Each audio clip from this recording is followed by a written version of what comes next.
Hello, and welcome back to my live sped chat. So today we're going to be focused on the parents a little bit. We're going to focus on the parents, and we're going to talk about what are some of the things that you need to do before, during, and after the IEP. Okay, so to get started, and I have a very interesting announcement that I'm going to make. It's specifically for parents. Hi, Tempest DY. Welcome to my live chat. Okay, so like I always tell you, if you have any questions, you have any comments, just put it in the comment section, and then I'll handle any questions that you have at the end of the live. Okay, all right.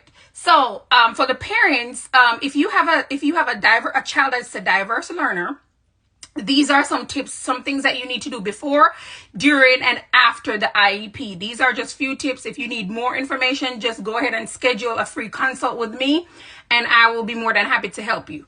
All right, so to begin, let's go ahead and talk about what do you need before the IEP meeting. So I always say you need to get organized.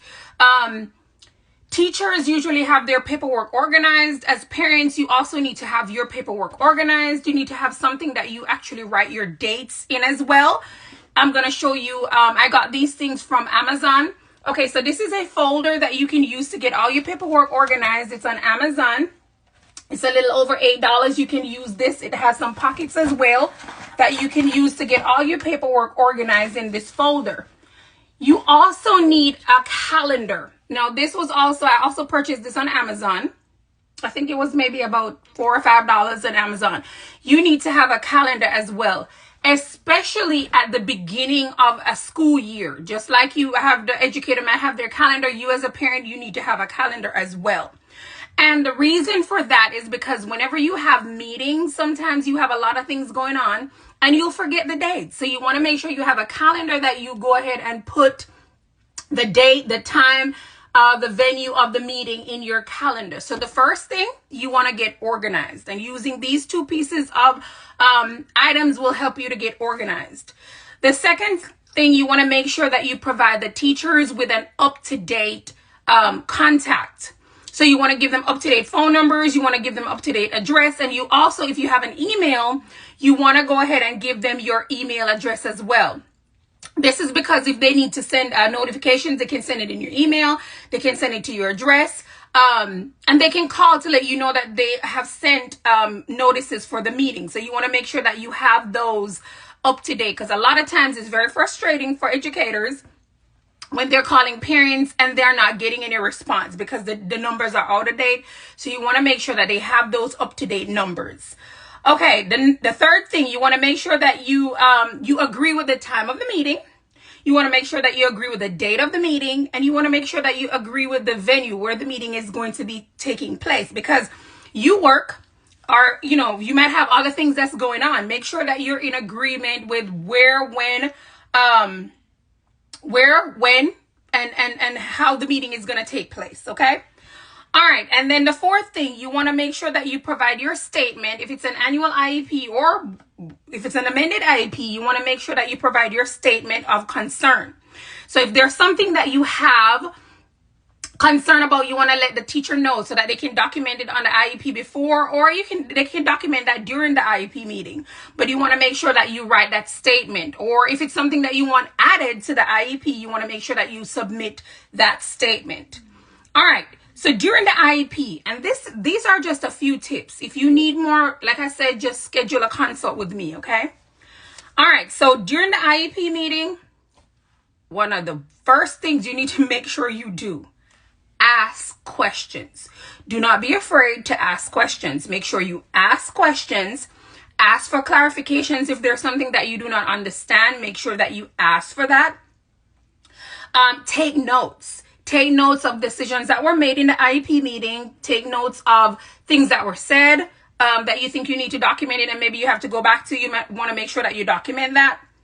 You want to discuss any changes in your child's behavior or in your child's health so that the teachers or, so that school personnel are aware.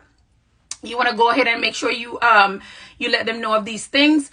You also want to make sure that you ask to add or delete any information that you might not be in agreement with. Have those taken out. have information added, if there are accommodations, whatever you want to be added to the IEP, depending on, you know, anything that you think is relevant, you need to have that added to the IEP, request that be added to the IEP. Okay, and then you also want to make sure that you sign all relevant documents after you agree and the information is discussed with you and you agree on it. Okay, so if there's something that you don't agree with, you need to make sure that, you know, it's clarified, something is done before it's signed. Okay, all right, and then after the IEP meeting, and remember, if you have any questions, go ahead and put those in the comment section. Okay, all right. So after the IEP meeting, you want to make sure that if it was not said to you in the meeting, you want to ask for a copy of the IEP, and whatever was discussed would be on that copy. You also want to make sure that you file your documentation that you received in your folder, and this is a folder, you know, a similar folder like this you can use. Make sure that you file your documents, because a lot of times you're going to need your documents sometimes for other reasons.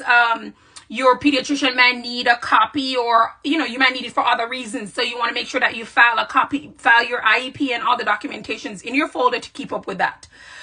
You also want to make sure that you review your parent rights handbook that is given to you at the end of the meeting.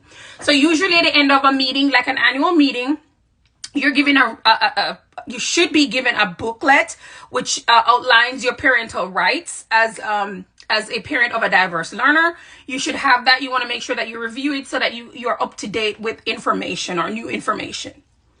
All right. So are there any questions about what to do before, during, and after the IEP meeting? All right. So if there are no questions, I'm going to go ahead and tell you the big announcement. So I've created a parent advocacy group. It's a Facebook parent advocacy group. It is free. If you are a parent of a diverse learner, if you are an educator of a diverse learner, you want to share information in this group, you are free to join. If you're a community member, if you're a nonprofit and you want to join this group to provide information, you can.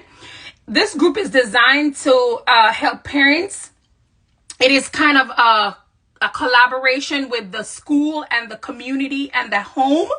So it's a forum. It's an open forum where if you have questions as a parent, you can ask those questions.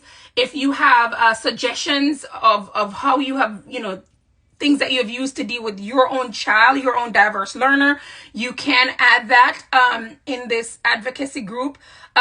If you have, like I mentioned, if you have questions you want to ask, you can go ahead and ask those questions. If you are an educator or you are a community member or you're a nonprofit and you want to share information and share things that's going on in the community for diverse learners, you can do that in this group. Okay, so it is free. I'm going to drop the link in the comment section. So if you want to join, you just let me know by just clicking on that link, or you can get in contact with me, and I'm going to leave my contact information in the comment section. All right. So thank you so much for joining me this Friday again. Next week, we're going to talk about the student. What are some tips the student needs? Because sometimes students are overlooked as a valuable member of the IEP team. And so we're going to discuss that. All right. So thank you for joining me, and I will see you next week at the same time. And like we always say in Jamaica, only take care of yourself. All right. Bye.